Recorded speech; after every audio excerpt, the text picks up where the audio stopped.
welcome everybody. We're, of course, pleased to be joined by the delegation from NATO, especially Secretary General Rutte. Thank you for being here.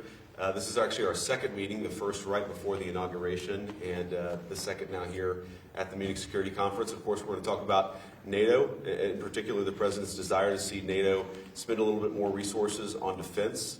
And I know that's something Secretary General Rutte agrees with me on.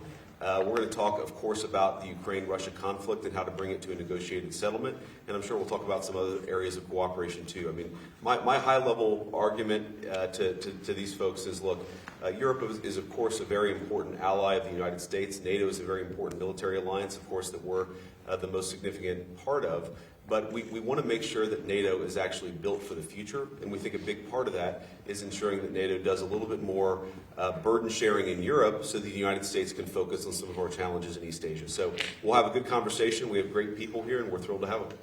Thank you so much, Mr. Vice President, and it's a pleasure to see you again. And I want to Likewise. Thank you for the American people for everything you are doing to keep the whole world safe, basically.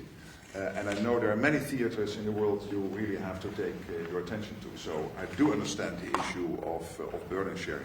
It is crucial. I also want to thank you personally for everything you have done over the years in engaging with Europe.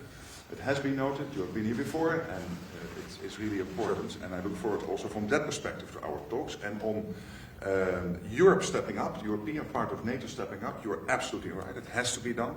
We have to grow up in that sense and spend much more.